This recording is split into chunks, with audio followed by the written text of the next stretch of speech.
Hello बच्चों, हमारे YouTube channel express life में आपका स्वागत है। आज हम लोग पढ़ेंगे मार्क्सवाद के अंतर्गत द्वंद्वात्मक भौतिकवाद, डायलेक्टिकल मटेरियलिज्म। मार्क्स की पद्धति द्वंद्वात्मक भौतिकवाद, डायलेक्टिकल मटेरियलिज्म की है। द्वंद्ववाद की पद्धति मार्क्स ने हेगल से ग्रहण की, परंतु हेगल के विपरीत मार्क्स का यह मानना है कि सृष्टि में एकमात्र वास्तविकता पदार्थ है, न कि भाव। अर्थात सृष्टि में जो भी परिवर्तन होते हैं वह भौतिक वस्तुओं के कारण होते हैं, पदार्थ के कारण होते हैं, जबकि हेगल मानता है कि जितने भी समाज में परिवर्तन हुए वो आइडिया के कारण होते हैं, भाव के कारण या विचारों के कारण होते हैं। तो यहाँ पर दोनों में बेसिक अंतर यही है कि हेगल विचारों को ज़्यादा महत्वपूर्ण समझता है, जबकि मार्क्स पदार्थ या भौतिक वस्तुओं को ज़्यादा महत्वपूर्ण समझता है। मार्क्स के अनुसार भौतिक जगत में निरंतर परिवर्तन होते रहते हैं। अब परिवर्तनों की यह प्रक्रिया सीधी नहीं होती, वरन द्वंद्वात्मक शैली में होती है। अब यहाँ पे समझना यह है हमें कि द्वंद्वात्मक शैली क्या है। देखिए, द्वंद्वात्मक या डायलेक्टिक शब्द का वास्तविक अर्थ दो विरोधी शक्तियों के संघर्ष के कारण उत्पन्न प्रतिक्रिया है। दो विरोधी शक्तियों के संघर्ष के कारण जो प्रतिक्रिया उत्पन्न होती है उसे जो है हम कहते हैं द्वंद्वात्मक शैली।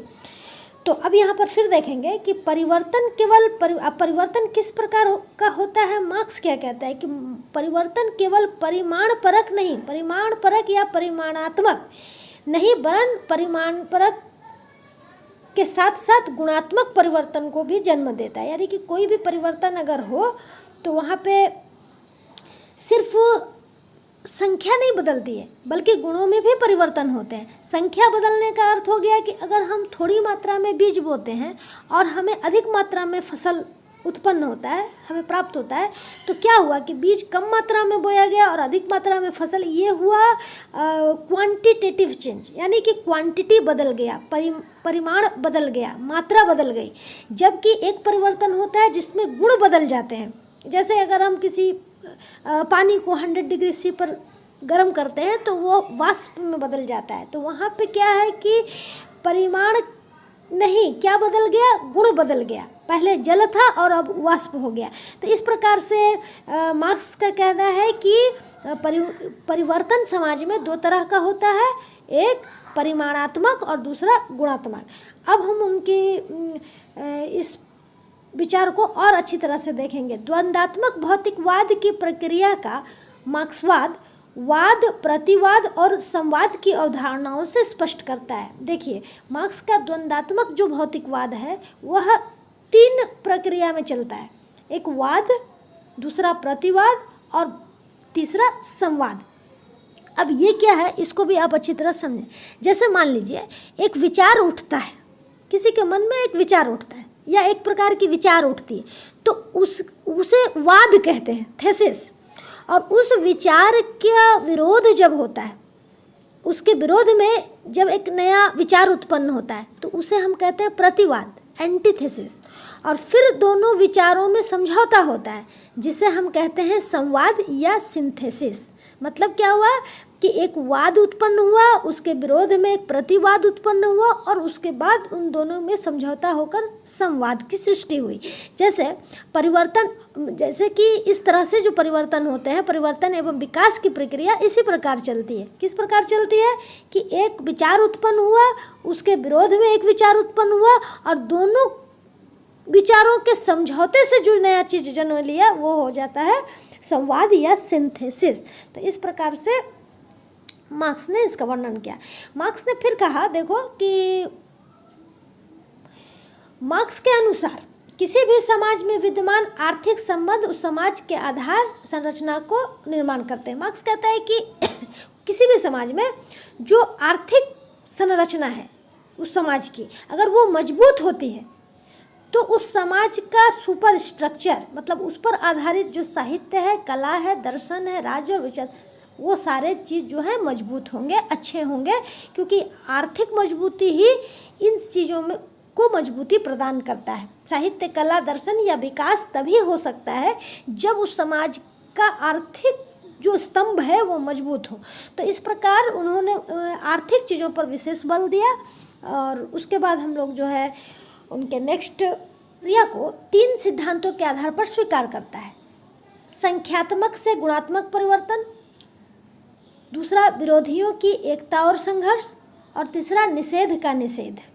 ये बहुत ही इम्पॉर्टेंट है, इसको आप समझने की कोशिश कीजिए। अभी अभी समझाया भी गया है, फिर से मैं एक बार बताती हूँ इसको। देखिए, संख्यात्मक से गुणात्मक परिवर्तन।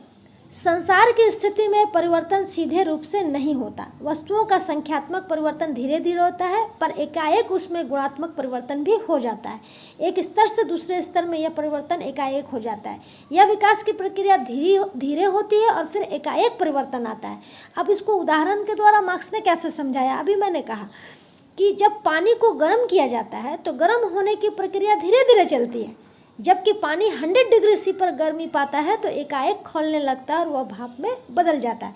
पानी का भाप में बदलना संख्यात्मक रूप से गुणात्मक परिवर्तन है। इस बात को आप अच्छी तरह से देखिए। पानी का भाप में बदलना संख्यात्मक रूप से गुणात्मक परिवर्तन है। हमने एक थोड़ी सी मात्रा में जल को चढ़ाया, जल धीरे धीरे गर्म हुआ, प्रक्रिया चलती रही और एक समय ऐसा आया कि 100 डिग्री सी पर उसके गुणों में परिवर्तन होकर वह वाष्प में बदल गया। तो इस प्रकार संख्यात्मक से गुणात्मक परिवर्तन न केवल वस्तुओं में होता है, बल्कि समाज में भी जितने भी परिवर्तन होते हैं वो समस्त इन्हीं तरीकों से चलते हैं, ऐसा मार्क्स कहता है। उसके बाद हम लोग नेक्स्ट देख लेंगे। जी हाँ, नेक्स्ट यहाँ देखेंगे 2 नंबर पॉइंट, विरोधियों की एकता और संघर्ष। विरोधियों की एकता और संघर्ष क्या है? देखिए, द्वितीय सिद्धांत के अनुसार प्रत्येक भौतिक वस्तु में आपसी विरोध बनता है, विरोध की भावना आती है। इस आपसी विरोध के कारण वस्तु में परिवर्तन आता है।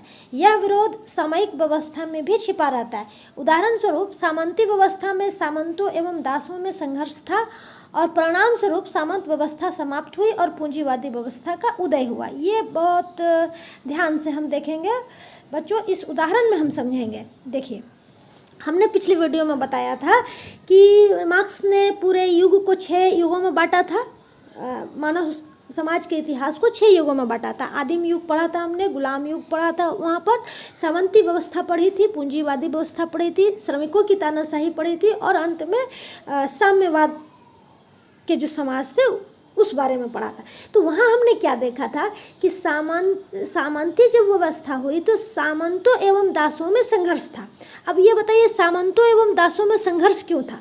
सामंतों के पास भूमि थी और दासों के पास भूमि नहीं थी, यानी एक के पास हैव्स एंड हैव्स नॉट, एक के पास था और दूसरे के पास नहीं था। तो जिसके पास होता है और जिसके पास नहीं होता है उनके बीच संघर्ष सदैव विद्यमान रहते हैं। यह इनएविटेबल सत्य है, यह बिल्कुल सही है। और उसका परिणाम क्या होता है? जब संघर्ष होता है तो परिणाम यह होता है कि सामंती व्यवस्था समाप्त हो जाती है और नया कुछ जन्म हो जाता है, और वो नया जन्म क्या है? पूंजीवादी व्यवस्था। यानी कि जब सामंत व्यवस्था में हैव्स और हैव्स नॉट के बीच, जिसके पास है और जिसके पास नहीं है, दोनों के बीच संघर्ष होता है तो एक नया व्यवस्था जन्म लेता है जिसे पूंजीवादी व्यवस्था हम कहते हैं। तो इस प्रकार विरोध के बाद एक नया चीज़ जन्म लेता है। उसके बाद हम चलेंगे अपने तीसरे पॉइंट में। आप देखेंगे निषेध का निषेध। ठीक है, रेड मार्किंग में लिखा है, देखिए, निषेध का निषेध। तीसरे सिद्धांत के अनुसार विकास का अवांछनीय तत्व निषेध या नकारात्मकता है। नकारात्मकता यानी किसी चीज़ को नकार देने से भी एक चीज़ जन्म लेता है। आप देखिए कैसे।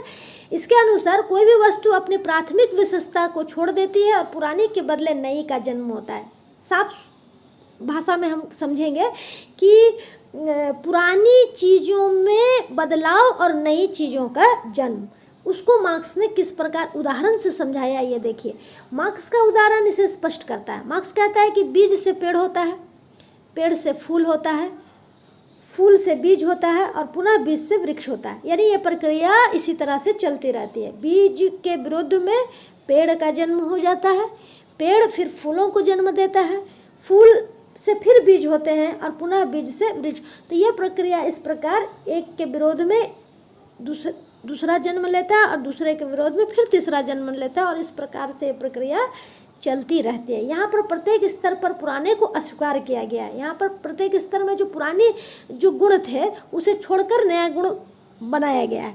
और सामाजिक व्यवस्था में भी यह निषेध देखा जाता है। सामाजिक तौर पर भी हम देखते हैं कि इसी प्रकार से परिवर्तन हुआ है। तभी तो आदिम युग में बदल कर वो दास्ता के युग में परिवर्तित हुआ, दास्ता का युग बदल के सामंती युग में परिवर्तित हो गया, सामंती युग बदला तो पूंजीवादी युग आ गया, और इस प्रकार से आने वाले समय में साम्यवाद की धारणा भी की जा रही है। तो इस प्रकार से ये परिवर्तन होते रहते हैं। उसके बाद हम देखेंगे कि क्या मार्क्स के विचारों को बिल्कुल उसी तरह से स्वीकार किया गया था जैसा उन्होंने बताया, क्या उसमें कोई आलोचना नहीं हुई? तो ऐसा नहीं है। हम देखेंगे कि कोई भी सिद्धांत आलोचना को उसे स्वीकार करना पड़ता है। यहाँ क्या आलोचना था आप देखेंगे। मार्क्स के इस द्वंदात्मक भौतिकवाद की आलोचना करते हुए कहा जाता है कि इसमें भौतिक वस्तुओं और तत्वों पर अधिक जोर दिया गया है, विचारों और भावों को महत्व नहीं दिया गया है। मतलब जिस तरह से हेगल ने कहा था कि जो परिवर्तन समाज में होते हैं उसका विचारों का भी महत्व होता है, जबकि मार्क्स ने कहा था कि भौतिक वस्तुओं से जो है ये परिवर्तन होते हैं। तो यहाँ पर ये विरोध है, पर यह आलोचना उचित नहीं है, क्योंकि भौतिक वस्तुओं पर जोर अवश्य दिया गया है, पर विचारों और भावों को नकारा नहीं गया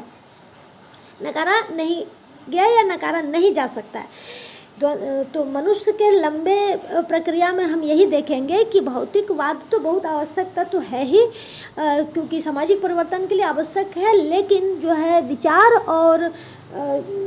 विचार और भाव भी बहुत ही महत्वपूर्ण है किसी भी परिवर्तन के लिए, ये भी हम यहाँ कह सकते हैं।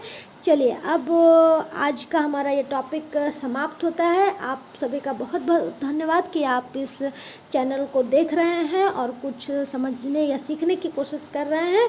बहुत बहुत धन्यवाद। हमारे YouTube चैनल एक्सप्रेस लाइफ को लाइक करें, शेयर करें और सब्सक्राइब करें। धन्यवाद।